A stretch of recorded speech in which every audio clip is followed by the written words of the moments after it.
I'm Joshua Shanes. I'm associate professor here at the Jewish Studies program at the College of Charleston and director of the Center for Israel Studies. And it is absolutely my pleasure to welcome you all this evening to a very special event. It's so great as I'm skimming through this massive expanded Brady Bunch screen to see so many old friends, and I hope to be some new friends as well, and to welcome our guest, Rabbi Shais Rishon, also known as MaNishtana. In a moment, I'm going to introduce our guest, let you know a little bit about him for those of you who don't know. And then it's going to be a conversation really for him to talk. And I'll sort of set up some volleyball serves for him to hit down, give him a chance to talk about himself. We'll talk for about 30 or 40 minutes, give or take. And then as soon as I see the questions pouring in, which I hope they do, I will turn it over to the audience to start asking questions, what they want to find out more about. If there's something he said that you want to explore, something he didn't say you want to explore, please take advantage. This is somebody who's quite special and well known in the Jewish world. So I just need to quickly hit this button here. Here we go. So our guest, Rabbi Shais Rishon, who I'm delighted to invite, also known as MaNishtana, which I'm sure he'll explain, is an author, educator, rabbi, and public speaker whose work on racial and religious identity and culture and how their intersections manifest in America takes prejudice, bias, and ignorance head on, asking the questions about humanity, race, and religion and social injustice that we all have and maybe are a little afraid to talk about at times, with gut-punching insight and gut-busting sarcasm. I know that's his promo for his book, but having read it last weekend and having not been able to put it down, 30 or 40 pages in, my kids suddenly lost me. I was totally unavailable to family until I finished every last page of it. It really was hard to put down. I reckon I'll give you more about that in a bit. A New York-based African-American Orthodox Jew, born from two African-American Orthodox Jewish parents, MaNishtana grew up in Chabad Lubavitch and hails on his mother's side from a legacy of African-American Judaism that reaches back more than 2 centuries. His unique, humorous, and often irreverent outlook on Judaism, race, politics, and racial issues within Judaism and without have garnered appearances in both national and international press, including the New York Times, New York Magazine, the Jewish Week, the Jerusalem Post, Tachlis, and many others, and has put him on such lists as the Jewish Week's 36 under 36, the Ford Magazine's Ford 50, and has made him one of the most sought after Twitter feeds and Facebook feeds in the Jewish world, as they call it, Jew Book. I personally have somehow managed to avoid Twitter to this moment, but I certainly follow him religiously, no pun intended, on Facebook. So I just want to thank him so much for joining us today. And I want to begin just by giving him a chance to tell us a bit about his background, his family, his education and childhood, and his journey to where he is right now and what he's doing before we dive into more specifics. So thank you, and the floor is yours, Rabbi Rishon. So I guess I'll just start from my background. As I said before, I grew up Chabad Lubavitch in the 80s in Brooklyn, and I got better. And both my parents, both African-American and Jewish. On my mother's side, my family's been here as African-American Jews since the late 1780s. Lived in Crown Heights, Midwood, Flatbush, East Flatbush, all over sort of the gamuts. And for the past 11 years, I've been a writer and speaker on racial and religious identity and how those intersections tend to manifest specifically around American Judaism. And those are pretty much the things that I do. And, written a couple of books, Haggadah, did some presentations, and I'm here to just ramble to you guys. Can you talk a little bit about your nom de plume you've chosen, MaNishtana? I'm sure a lot of our audience knows the name MaNishtana from the Passover Haggadah. What is different about this night? What led you to choose that name, and how do you use it professionally? One, I love comic books and superheroes, so I just needed an excuse to have like an alter ego. Secondly, a lot of the work that I do, it's what makes this Jew so different from any other Jew, much like the original use of MaNishtana is what makes this night so different from any other nights. So my work is sort of asking that question in it, where the answer is pretty much nothing and everything. Can you elaborate a bit more on that? I'd like to hear more about that, actually. I've been very curious about that as I read your book last week. Well, there's sort of this conception that Jews of color are this weird, arcane, sort of entity where, like, how are you Jewish? Fine, thanks. How are you Jewish? And like, oh, you do this, you do that. It's like, yes, we're also Jews. We just, know how to flavor our food slightly better.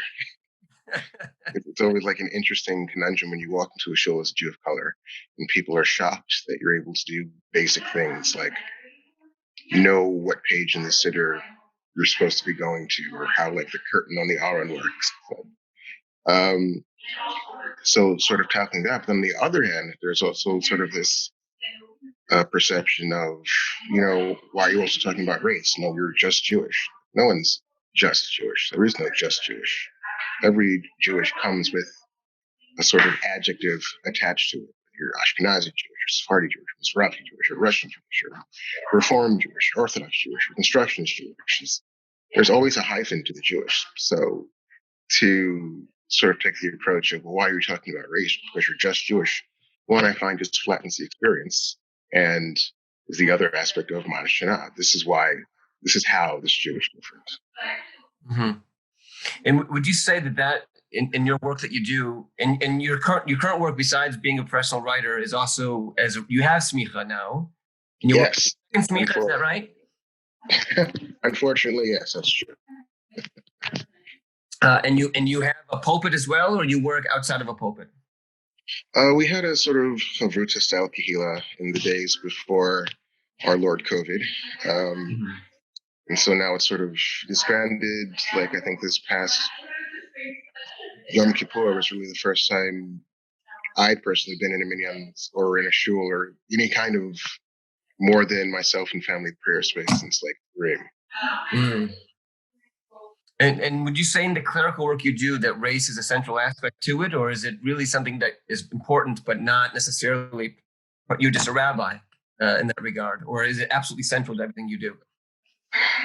That's an interesting question where I'm not really sure how to answer it. I mean, at the end of the day, I'm just a rabbi. I just have smicha.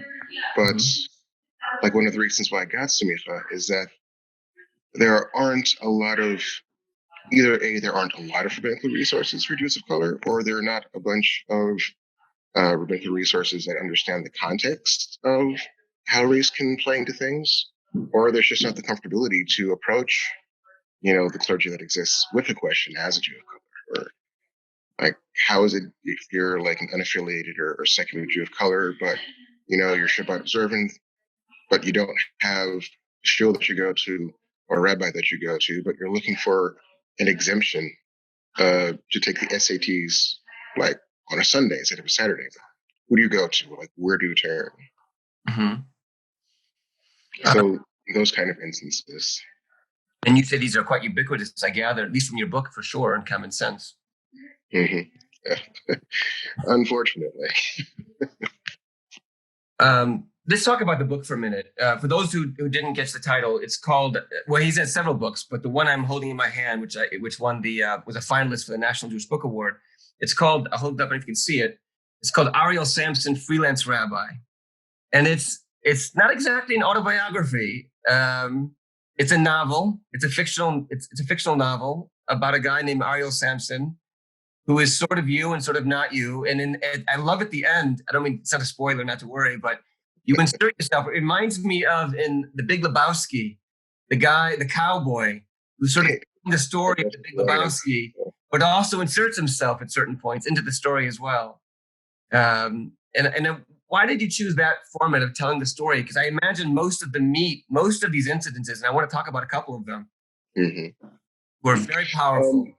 Well, it's kind of interesting where people either assume that I'm actually Ariel Sampson or I'm the narrator, and I am neither of those two. The experiences that Ariel Sampson goes through, those are autobiographical. The responses that he has to them are not. We're very different characters. He's a little bit too, I guess, passive or optimistic for me. I'm more of an Ellis kind of kind of guy. Yeah. You want to describe, Uh, for those who haven't read the book, why don't you describe Ellis? Ellis is sort of not quite as character foil, but she's like the opposite number, where she's like, just imagine a Black Jewish from Daria, and that's Ellis. And so she, like how I like to describe the two characters, Ariel sort of walks into a room, um, hoping for the best, but not surprised when the worst. And Ellis walks into a room expecting the worst and surprised when it isn't. And that's And you. so that's sort of that weird sort of dynamic that they have where she's like, yeah, obviously that was going to happen because people are terrible. He's like, but no, I'm the cops of food and all these kind of things. And so he's very like much into food cake, and she's more like down to earth, kind of a grounding force or character, which is a lot more how I sort of operate in these sort of scenarios. More cynical, you think? People say cynical. I say just pragmatic and realistic. Can you give a couple examples, either from the book or just outside the book, that you didn't use, of the kind of things that you experience regularly that you have to deal with that you now expect? Um, hmm. I'm thinking of one from the book, but maybe you can talk about others. Go for it. We can talk about that. I'm thinking about the Sabbath dinner, where you're invited to your friends and they have a brother-in-law or something like this who are not the best people. I mean, they're spewing this racism, really, and they have no idea they're being racist. And the narrator helps the reader, who might not see it either, explain why it's racist, but they don't see it. And Ariel isn't quite able to do it either. He keeps it inside. He doesn't tell them. He shares it with us here, but he doesn't tell it to them. That happens a lot, actually, that he keeps it inside but doesn't tell it to them. That's one of the large sort of differences between the two of us, where I would have had I had a very different Shabbat dinner experience, because all of the dialogue that Ariel sort of just takes in and just takes to the chest and to the chin, I sort of challenged and pushed back on each and every single one. Like a lot of what the narrators were walking through and how and what I was feeling were things that I've actually said, like in response to those instances. And then the next one would come, and the next one would come. And so the reason why I sort of took that approach where Ariel just sort of internalizes things, because then I think it's easier for the readers to actually see the impact without sort of finding a way to blame Ariel. Or if he responds, sort of feeds into that, angry black man tropes, like, oh, you're not understanding, if you're reacting too, harshly, or he doesn't react at all. So you can't ever say, oh, this conversation escalated because he did this thing. Or if you just listened like for 4 more sentences, then they would have explained this. Like, no, they had all the runway, all the leeway, all the rope to hang themselves. And this is the course of the conversation and went. So when there are Jews of color who do push back against it, that is what we're pushing back against, and it's going to happen whether we do or not. So we might as well. Right. And I'm thinking a lot of our audience now is wondering, they imagine that as an African-American in America, in New York, but also as an African-American Jew, they're imagining you must face some sort of racism or discrimination, but I don't think they have a sense of, the book gives an excellent sense of it, but can you talk about the kind of sort of, I don't know if the words microaggressions and macroaggressions, the kind of everyday things that you're dealing with that come across all the time, and then the larger things. I don't know if that Shabbat dinner is considered a micro or a macro or what, but you can describe it if you wish to lay out the scene, the conversation. Just give people a sense of what you mean by that sort of daily, ubiquitous, micro and larger aggressions that you have to deal with in different ways, and that I imagine every Jew of color handles differently. I think a good example of that was sort of his walk to shul, when he's going to the shul for the first time, and describing all those microaggressions as he walks from one community into the other community, where he's walking through like, an Afro-Caribbean neighborhood, like, what are you doing? What's, your sort of race trader type of thing, like you're lost, or like you're brainwashed. And then he crosses over like literally into like the Jewish neighborhood, and, Shabbat Shalom, and he's, have a good day, Right. said back, or he says it and no one responds, or people just stare at him from across the street. So those are all the micros. And that's something that happens every time a Jew of color, before they even walk through the shul into the doors. That's been like the experience, just traveling from where they live to get to shul. And then once you're in there, there are the microaggressions that happen in there. Oh, what brings you to the shul? Or how did you find this place? What's your story? These kinds of, you know, they're just aggressions. I'm not even sure they're micro or macro. At a certain point, they're just aggressions across the board. Mm-hmm. And I imagine it pushes a lot of people out. I don't Ariel, your own family, but Ariel's sister was pushed out. She left it altogether. That must be a common occurrence, or a tragically common occurrence. Back when Yitz Jordan and Wylev and I were first part of the New York Times article, Yitz said something there. He said, a Jew of color child is a lot less likely to become a Jew of color adult. Because why stay there and have to fight all of that and have to live like that weird existence where one group says, you know, you're one of us, you're not one of them, or you're one of them, you're not one of us. You know, just easier, just sort of, it's easier to sort of just pick one. It reminds me of Lafcadio. Do you know the story by Shel Silverstein, Lafcadio, the lion who shot back? I don't. I read it as a child. You should read it. The story is, I don't want to belabor it, but effectively a lion is captured by hunters in Africa. It's a Shel Silverstein story, and he decides, he actually learns how to hunt with a gun, and he defends the lions from the hunters with this gun, but eventually the hunter's like, wow, a lion who can shoot, come join us. And he comes to America or something, or England, and he becomes a man effectively. And eventually he forgets he's a lion, he's just a man. And at the end, he goes on a hunt because he's bored and he wants to go on a hunt. And he finds the old lion pack where he came from. And they said, what are you doing here? You're a lion. And basically the lions say, if you're a lion, then join us. But the hunter said, then we're going to shoot you. And the lions say, well, if you're a man, we're going to eat you. Pick a side. You can't be both a lion and a hunter. And he sort of sadly walks alone, to daven alone for the rest of his life. Because he doesn't feel like he's no longer a lion. He's also no longer a man. He's sort of not neither. And I always struggled over that story because it was sad and painful, but I didn't see the resolution. Are you saying you have to pick one? Is it impossible to be both? And I thought of that. I read your book, actually. I definitely say it's possible to be both. Like a question that I've heard over the years is, you know, which one do you identify with more? Like, are you Black first? Are you Jewish first? Are you more Black? Are you more Jewish? And to me, that question makes as much sense as asking the color purple. Like, are you red first or are you blue first? I'm purple. It's a separate thing. There's aspects that I share with red, aspects that I share with blue, but I have my own color, my own thing. Mm-hmm. Yeah, I would think that would apply.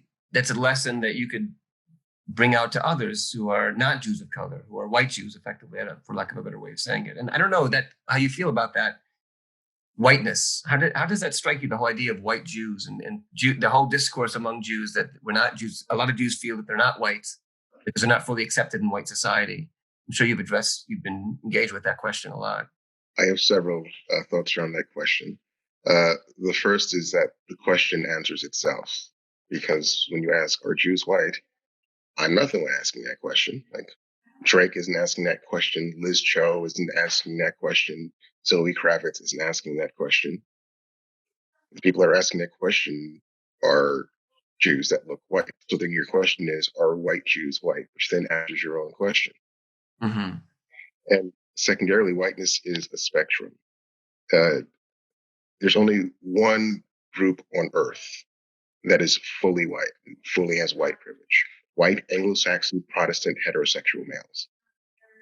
But white LGBTQ people still have white privilege. White women still have white privilege. White Catholics have white privilege. It's a spectrum. For white Jews to say, I'm not white or I don't have white privilege, it's like somebody with one eye saying, I don't have sight privilege because people with two eyes can see better than I am. You're talking to people who are blind. Sure, you can't see as well as everyone else, but you still can see. You have the capacity of sight. Mm-hmm. And you think it's possible, and I suspect I know the answer, but I'll still give you a chance to answer it, for white Jews to participate in models of, I don't know, white nationalism, white supremacism, while still being Jewish, even though white supremacism often has a problem with Jews. White supremacists, I should say, have a problem with Jews. How does that intersection play out to your mind? Oh, the same way it happens with any minority trying to sort of ingratiate itself to the power structure and show how much similarity it has with the power structure. And I mean, it's a thing that's been happening in America for a long time. The congregation of Kahal Kadosh, actually, Charleston, Yeah. rule number 23, this congregation will accept any proselyte provided they have paperwork from previous rabbi and ancestry, and provided that he, she, or they are not people of color. Mm-hmm. That is indeed KKVE, the first Reformed temple in America here in Charleston. Its current leadership is quite different. In fact, this rabbi might be on. I didn't see her picture, but the rabbi might be on. Is a personal friend, and she might be on here as well right now. The concept of whiteness being something that happened after the GI Bill, where Jews were finally accepted as white, is sort of like a fiction, because even outside of the internal racial language that was happening with Jews, even externally, anti-miscegenation laws never applied to white Jews in this country.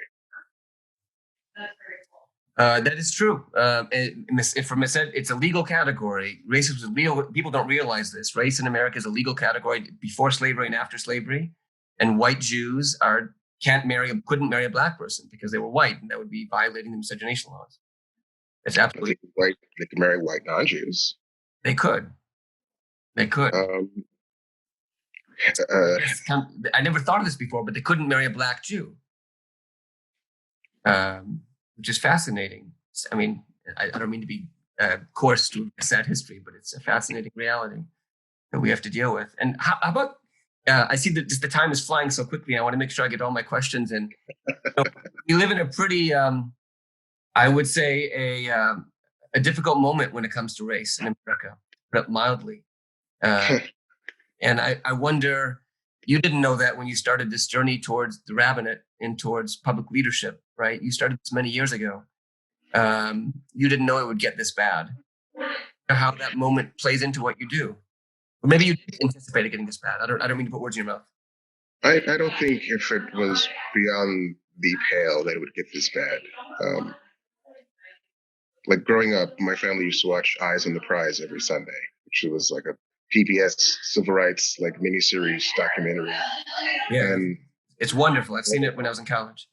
Yeah, and so there's always been sort of a realism, because what's weird at the end of the day when it comes to African Americans in this country, essentially we're recalled farm equipment that people can't sell or get rid of.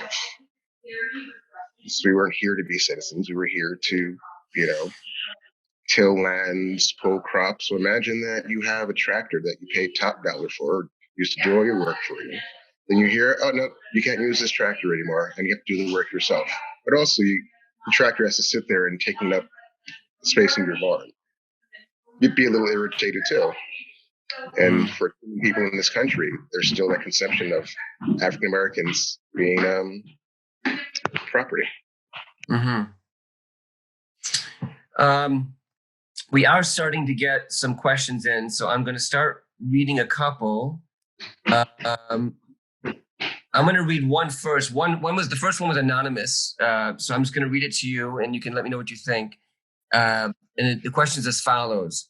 Well, it's actually more or less what I was asking. How have you seen the religion and race be defined by the political climate today? Actually, it was more or less what we were just talking about, how it's gotten worse or better and what we can do with it. I don't know how hopeful you are for the future or less hopeful. You said you were quite cynical and pessimistic. I love the fact that in the book, there's one thing you do that just makes me so happy. And I try to do it myself, by the way, sometimes when I encounter anti-Semitism. And I surely do not encounter anti-Semitism the way you encounter racism. Obviously, it's much, much less frequent. But people ask you questions and you know what they mean, but you ignore what they mean and you answer what they ask. It happened at that Sabbath dinner scene, and it was glorious. If you could relate that story and how you answer it. Is this something you do in real life? I love it. And I just think it's a way to expose people's what they're actually doing, and make it clear to them what they're actually doing. Make them say it. Don't let them get away with it, is what it felt like. Can you elaborate on that?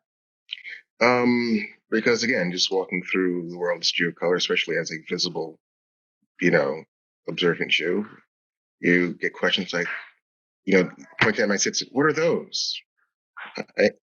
Like, why are you wearing those? Like, I know why they're asking. Yeah, they're asking, why are you wearing those, black guy? Right. And I go, these are fringes, and I'm an observant Jew. And it's like, oh, I know where fringes are. It's like, oh, so then, well, as I'm an observant Jew, I'm wearing, well, I know that. So then what are you asking? Yeah. Am I? Use your big boy words. And so most people eventually have the sense to realize, oh, I should probably end this conversation and or apologize. And then ever so often you have those enterprising souls that just plow ahead.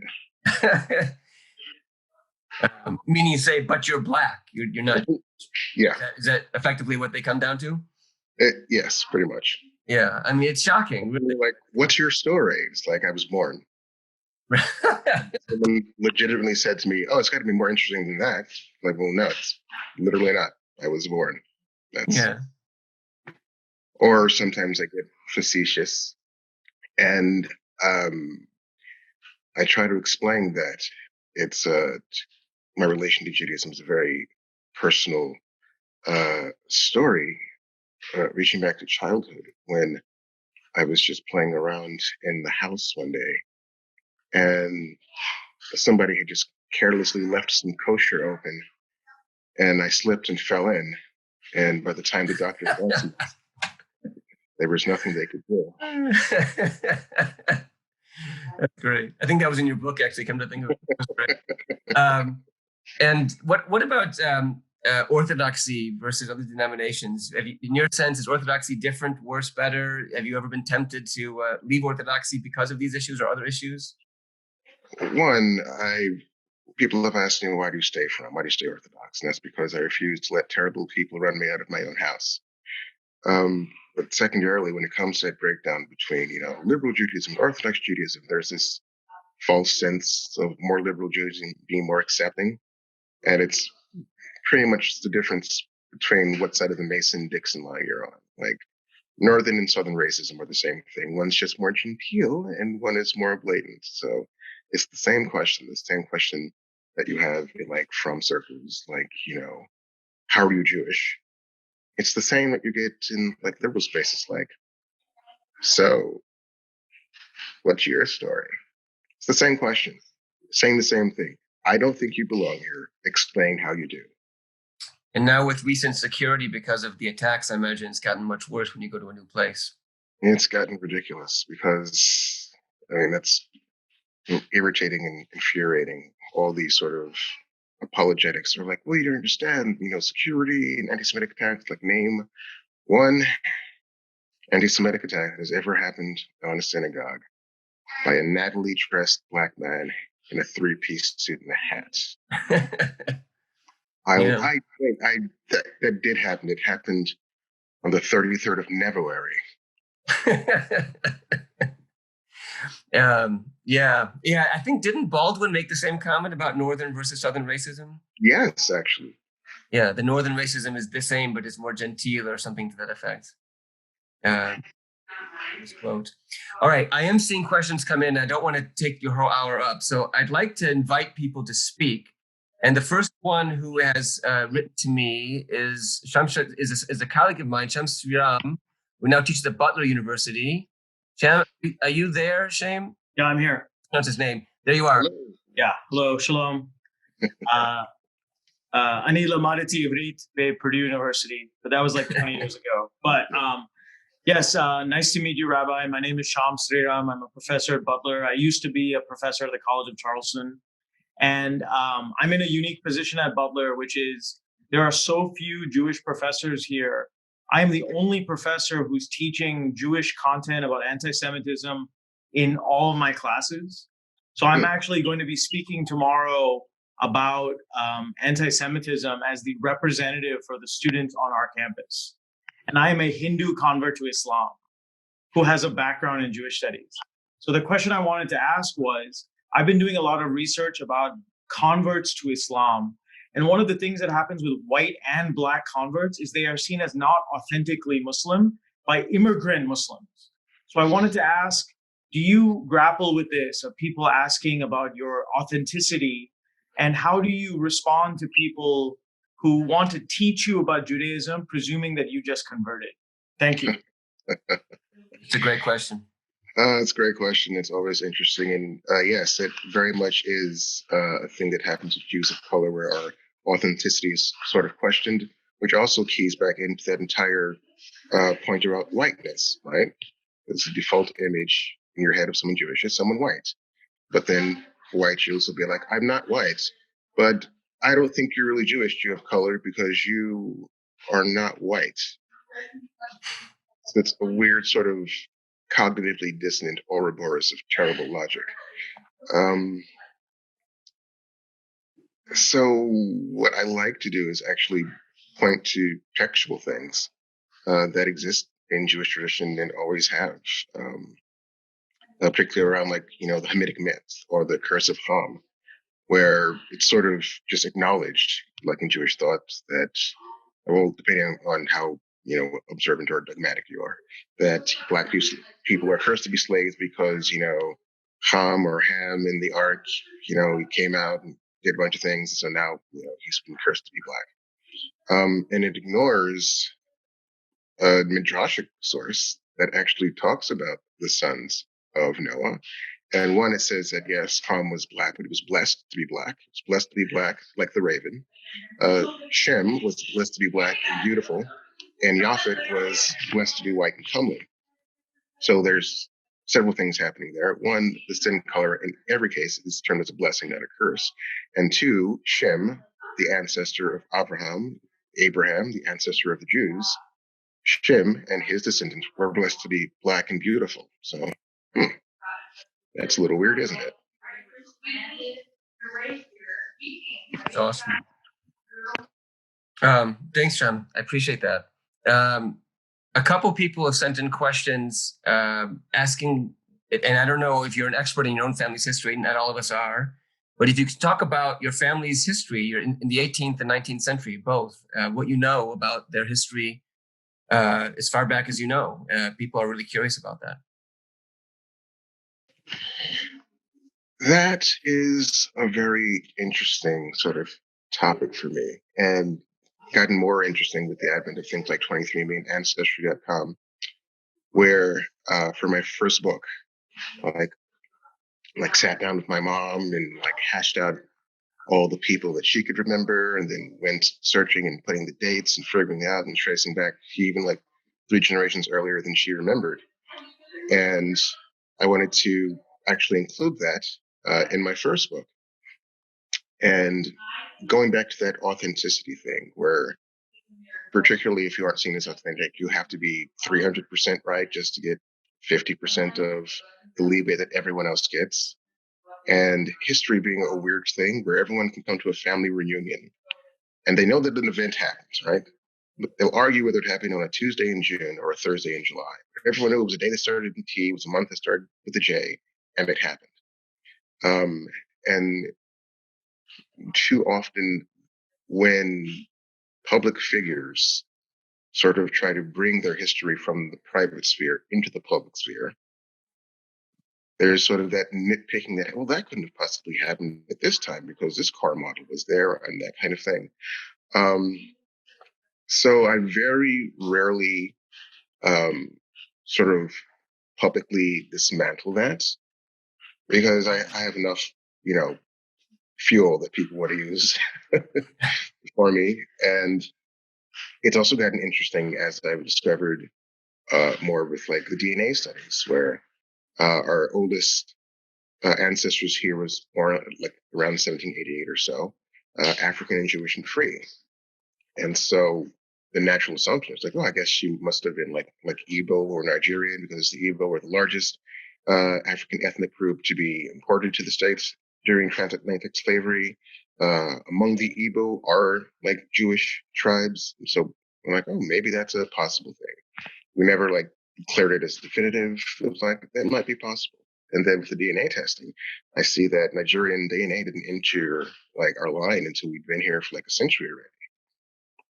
And that there's like other sort of like North African and like Southern Mediterranean, like around Italy kind of sort of markers and sparks. So how far back it goes and where like where we first branch off, still don't know. But it's an interesting. It goes back to Africa. I mean, it goes back. It's not going back, and that's true of a lot of African American Jews, African American Jews in America. That this is going back to Africa, this Jewishness, which is remarkable. It's really something else. And I was going to ask you. Oh, in your book, one thing you mentioned that I think a lot of our listeners are probably confused about is because of the phenomenon of Black Hebrews, Black Israelites. And there's got to be a lot of confusion that you get with that. I didn't know if you want to speak to that at all. Obviously, you're Jewish, and that's not Jewish. Yes. But surely you must get those questions in some level. Hebrew Israelites are essentially the Jewish equivalent to the Nation of Islam, where neither one are actually part of the religion that their practices are inspired by. And each one was a response to a rejection of sort of the slave-imposed religion of Christianity. So we're rejecting Christianity and finding new expressions and just taking inspirations from, these different kinds of influences. So the Islamic inspired branch created the Nation of Islam. The Jewish inspired branch created Hebrew Israelites. And for a while, there was a Masonic inspired one that like doesn't really sort of petered out and filtered back into the other two. And so it actually works on a lot of assumptions that I kind of just named here. Where it works with the assumption of, my family has a Jewish last name. We had Jewish slave owners. Jews have to convert their slaves. So my family was converted as Jews. So obviously we're Jews. And that figure, it could theoretically work in a vacuum, except it doesn't take into social contexts that Jews were still an underclass, and part of like an unspoken agreement when Jews would buy slaves is that they wouldn't convert them. Many Jewish slave owners were not converting their slaves. Secondarily, it's assuming that just because you have Igbo ancestry, like most African Americans do, that wasn't necessarily part of the Jewish branch of Igbos. You you might have just general Igbo ancestry.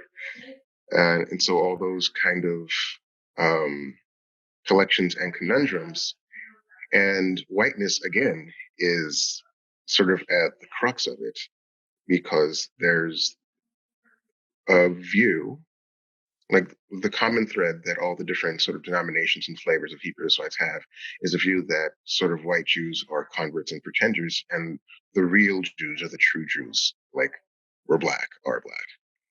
And that's also problematic on several different levels. But the most confusing thing that sort of happens nowadays is that there are three different kinds of Hebrew Israelites, and people only associate Hebrew Israelite with like the Times Square, dressed like Power Rangers during Lawrence of Arabia on speaker boxes, yelling at people. That's the most extreme sort of kind. That's, then you have the middle, sort of like a messianic sort of mix between the two. And then you have the ones that pretty much seem indistinguishable from like traditional observant Judaism. But coming back to the whiteness piece and this idea that, one, the original Jews are black. Two, all blacks are inherently Jews, which is a different, like, weird branch off from that. There is no need for adhering to like the rules of peoplehood that we have, whether through conversion or, a recognized Jewish parent from either side, whichever denomination you're going to go through. And so they refuse to sort of take that step and claim a chosenness in their blackness that transcends the rest of sort of the requirements of Jewish chosenness, which of in a vacuum. Like, again, Rule 23 of 1820, there were roadblocks in the ways for African Americans who wanted to explore Judaism. But even if those were like locked in stone then, which they weren't, there were people who were able to convert and were African Americans in like the 1800s and early 1900s and things like that. Now, those roadblocks aren't there. So there's nothing stopping you from making the rest of that step. Uh-huh. Yeah, in your novel, that you have a character who leaves and that community become a full Jew, become a Jew. I shouldn't say a full Jew, become a Jew. Yeah, it was a very inspirational story in which your character performed the bris milah himself, which was pretty funny actually. One of the funnier. It was simultaneously spiritual and moving and uplifting and also quite funny. It's funny you said that. You're talking about chosen people because somebody asked a question, and I'm just going to read it if you don't mind. They write the following: would you say your experience has changed your concept of Am Yisrael, the chosen people, right? Esher Bachar Banu Mikol Amin, who's chosen us from all the peoples, right? Is the literal language of chosenness, do you find it to be in any way inherently racist or nationalist in some kind of racist way? The way that, I don't know, Reconstructionists, for example, are very uncomfortable with the language of chosenness, and particularly today with certain forms of Zionism are very uncomfortable with the notion of chosenness, because it could lead to a notion of supremacism as well, right? Not necessarily, but certainly could. I wonder how your experience plays onto that kind of language. You're Orthodox. You say the prayers, I assume, about chosenness. How does that play out for you? I feel a lot of the uncomfortability and superiority that comes around the language of chosenness are people who are selectively reading, because chosenness isn't something that's in a vacuum in any of the times that it's mentioned. It's always chosen to do this thing. Jews aren't just inherently sort of just chosen. Like, that'd be like my daughter saying, "Oh, I'm chosen." It's like, yes, I chose you to be the one to take out the garbage every Tuesdays. That's what I chose you for. You are chosen. Jews are chosen to do these commandments. That's what we're chosen for. We're not just, you're special. No, you have a responsibility to the chosenness. It's not an inherent, it's not like you're in a gifted class just because. It's like you have to also do the work. So it hasn't really changed, sorry, my concept of Am Yisrael, because that's just how people tend to work. It reminds me of Yishai Leibowitz's distinction between Moshe and Korach. For those who don't know, the famous battle in the book of Numbers, where Korach has a rebellion against Moses and says, Moses, we're all holy people. How come you're so special? And they have the big battle, and then the earth swallows up Korach. So Korach is a villain in Jewish history in the Bible because he challenges Moses and he says, we're all holy. So a Kabbalist read of that the Lubavitcher Rebbe, for example, pushes is, yeah, he was right. We are all holy and better, but he misunderstood that there are still roles within that holiness. Exactly. But he says, no, we're not inherently holy. We are holy to do these things.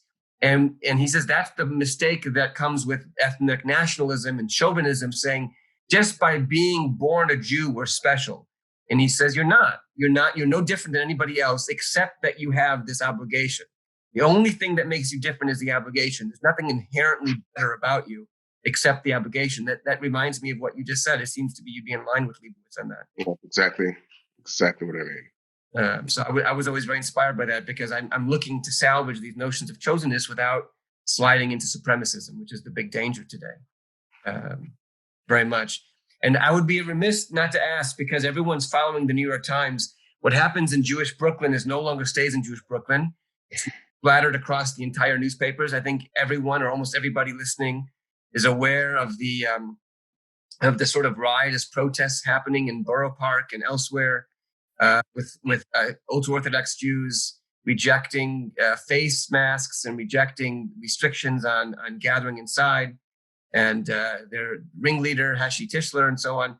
I wonder if you have a role in any of that and trying to address it and be part of it or fix it, single-handedly save us.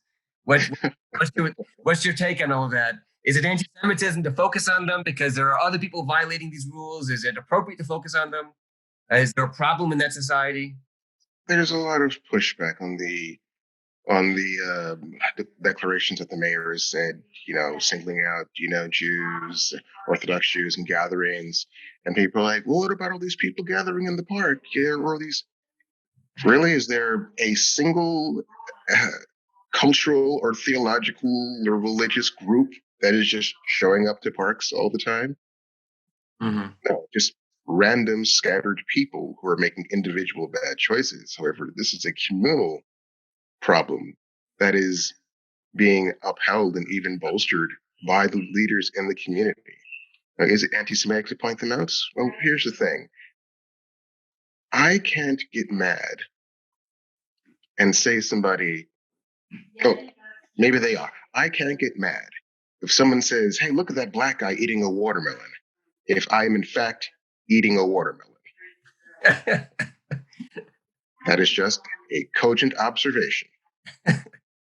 What else you do with the rhetoric around that, then maybe that could be racist. But if I'm eating a watermelon, I can't say, hey, you're a racist for saying that I'm eating a watermelon as I'm eating a watermelon. And are you involved in the efforts to quell those riots or to bring sense to the community? Borough Park is not my jam, man. If this was Crown Heights, maybe. Borough Park, I don't really have I have no kesher there. Are you and you live now in Crown Heights? No, chas v'shalom. Oh. I live up in New City currently for the past 4 years or so. I don't know New York. Where's New City? Where's that? New City it's the other Jewish town. There's Muncie, there's New Square, there's New City, and they're all in Rockland County. That's in Rockland County. I got it. Yeah. Crown Heights, I know very well. I was in Lubavitch for about 10 years, so I know Crown Heights very, very well. But I'm sorry. I was there before, during, and after the riots. Fun times. That must have been interesting being an African-American Jew in Crown Heights during the riots. For those who don't know, there were these, in 91, was it? 91.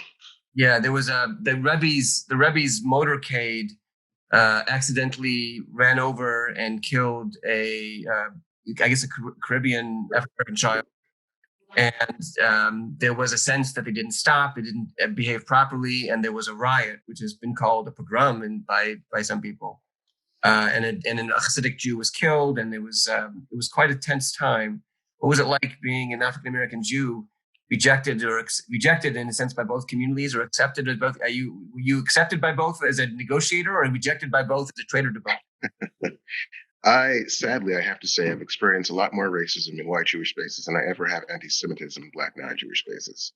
In Crown Heights, I've had horrific experiences, spat on in kosher pizza parlors, or, shoved off sidewalks into like traffic. I have, colleagues who have horror stories of going to yeshiva, of being teenage African-American Jewish girls getting their teeth punched in by grown Hasidic men, and the apology given to their father being, I'm sorry, I didn't know she was Jewish. Wow. Because it's okay otherwise. This is all before the riots. So when the riots actually happened, we were experiencing this and we were part of the in crowd. Like, we were Jews. So It doesn't take a stretch of imagination to know what those relations were like, people who weren't even Jewish. So the actual incident that sparked the riot was, you could see it as being disproportionate, but it was really just the last spark on a huge keg that had been festering for decades. And the same thing is happening sort of today in Crown Heights, maybe even worse to an extent, because there's this huge band-aid of, coming together after the Crown Heights riots every year, the black community and the Jewish community, because those are two inherently monolithic things, obviously, come together, sit around in a room, pat each other on the back for singing Kumbaya, and just gloss over all the actual tensions that happen underneath. And it also gets stoked with, oh, there was an anti-Semitic attack in Crown Heights, by this black guy. But things that happen the other way around sort of get forgotten, like the time the 3 Chabad dudes beat up that black dude and broke his eye socket when that happened, or a year ago when a colleague of mine was walking back with the Torah scroll and got mobbed by Crown Heights, and they blocked him his car and they wouldn't let him out. So that also adds to sort of tension and that resentment of every time it's, let's say anti-Semitic violence. When it's anti-Semitic violence, it's, oh, these black people again. That's in the news. But the anti-black violence that happens in the other direction, that's never really as addressed or published or wrestled with. So it just creates that cycle of tension of, anti-Semitic attacks. When anti-Black attack happens, an anti-Semitic attack happens. When anti-Black happens, but only one half of the cycle is ever shown. Even that term you use, Black Jewish relations, I always struck me as being inherently problematic, right? Because it assumes it is inherently problematic because it comes with two invisible parentheticals. When people say Black Jewish relations or the Black Jewish communities, you're really saying bracket white Jewish, bracket non-Jewish Black community relations, which excites us from the conversation white Jewish, Black Jewish community relations. It excites us from the conversation Jewish Black, non-Jewish Black relations. And especially in a place like Crown Heights, when you don't have an integral piece to that puzzle, you're never going to have that full picture. You're never going to be able to complete the puzzle and have it stand up on its own and not fall apart because you're missing key pieces. And maybe that transitions, as I know we only have a few minutes left, but I don't want to fail to ask you, there's several dozen people, scores of people actually who are logged in. What sort of, I guess, takeaway message you want to give? I'm not looking at pictures. I don't know people's backgrounds. I suspect most of them are white and white Jewish. What kind of message do you want to give that people can take away, things that they need to be more aware of, things they can do practically, either in their mindset or in their actions that you'd want them to hear from you? I think I think people overcomplicate that question. What do we do? How do we reach out? How do we make people feel welcomed? Because the experience of Jews of color is a universal experience. We all know what it's like to be, the odd man out. We've been in a room where we're the only man in a room full of women. We're the youngest one in a room full of old people. We're the only one with blue eyes. Everyone has brown eyes.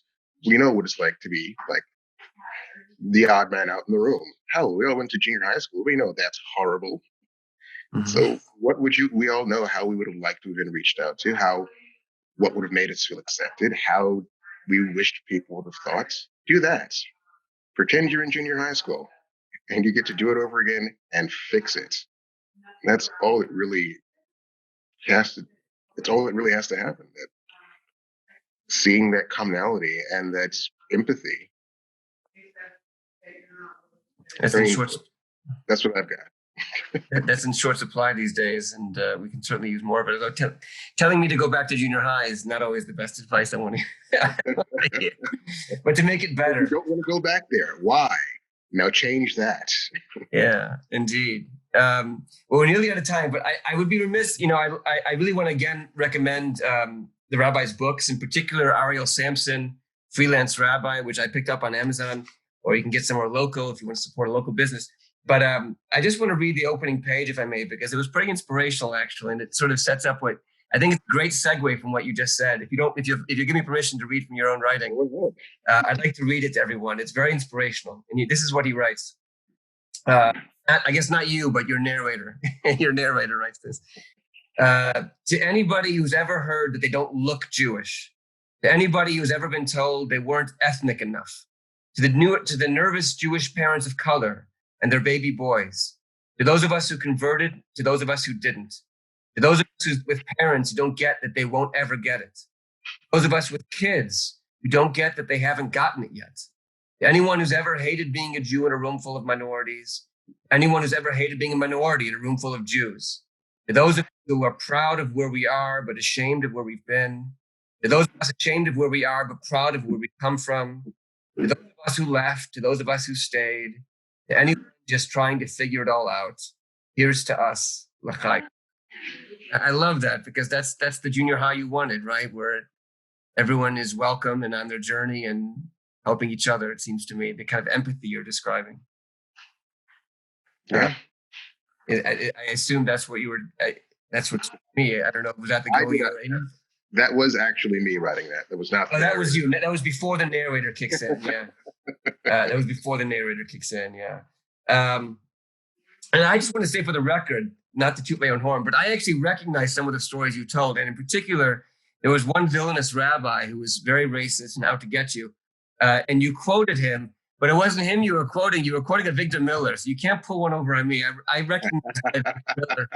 For those of you who don't know, Victor Miller was a famous ultra-Orthodox rabbi who was openly very racist and homophobic. And said some pretty terrible things, including that it was wrong for Lincoln to free the slaves. They should have been kept slaves. It was better for them. He wrote this in the mid 1900s, late 1900s. I recognize that. Back in the 50s or 60s, he's writing this. Yeah, it was quite late, actually. Yeah, and he celebrated the assassination of Harry Milk because he was a homosexual. He deserved to be killed. I mean, he was really quite a character, to put it mildly. But I recognize that quote. Anyway, but it was such a wonderful book. And I just can't thank you enough for joining us here in Charleston tonight. I don't see any more questions except for what can be done to change this. And I think you answered that. And I just want to thank you. I am certain that if we ever passed our COVID moment, God willing, or if you just want to brave the car, that you would be heartily welcomed in Charleston, which is well known for its hospitality, and given a royal treatment and a tour by everyone who would love to hear your story some more and show you around. So if that ever happens, reach out, and I can see 15 people alone on this call who would probably want to have you for a meal or for a tour if they can't feed you because they don't keep kosher. So thank you very much. Hey, bourbon is kosher, right? I'm good. Bourbon is kosher wherever you go. I usually say beer is kosher because my second bourbon, I'm already out cold, but most alcohol is, as long as it doesn't have wine in it, most alcohol, and everyone should know this on the call, by the way, most alcohol, if it does not have wine in it, is kosher. And again, someone asking, the name of the book is Ariel Sampson, Freelance Rabbi. And it's under his name, under his nom de plume, MaNishtana, like in the Passover Seder, MaNishtana Halayla is MaNishtana. I'll hold it up here if you can see this. Is it coming out backward? In my screen, it's backwards like a mirror. I hope it comes up. It looks good to me. It looks good to you? Ariel Sampson, Freelance Rabbi. I have your other book. I just received Thoughts from a Unicorn, which I'm looking forward to reading as well. And I just can't thank you enough for joining us. Thank you so much. Thank you for having me. Even with all our technical glitches that are happening simultaneously. You know what? Once we got your phone set up, I think it went smooth sailing. And for those of you who missed some of the talk, or those of you who want to watch it again or recommend it to friends, it's being edited to YouTube and then will be uploaded to the Facebook page of the Yastrick Arnold Jewish Studies program. Also, Rabbi Rishon, you'll be able to share that if you want with any of your friends or family. Excellent. We'll tag you there. Our next event, I've been told to say, is Thursday night at 7 p.m. We're going to have an event on the history of jazz in Charleston, a very different kind of event, although maybe overlapping in terms of Black Jewish issues, I would think. But that's going to be Thursday night at 7 o'clock. I know nothing about jazz. That was a total shot in the dark, but I'm assuming it's going to be connected somehow. Otherwise, I hope everyone had a wonderful holiday season. I wish everyone a wonderful year and a safe year. And may we all come through this sooner rather than later, and in health and in good spirits. And thank you. Look forward to our next conversation. Likewise. All right. Take care, everyone. Have a wonderful night.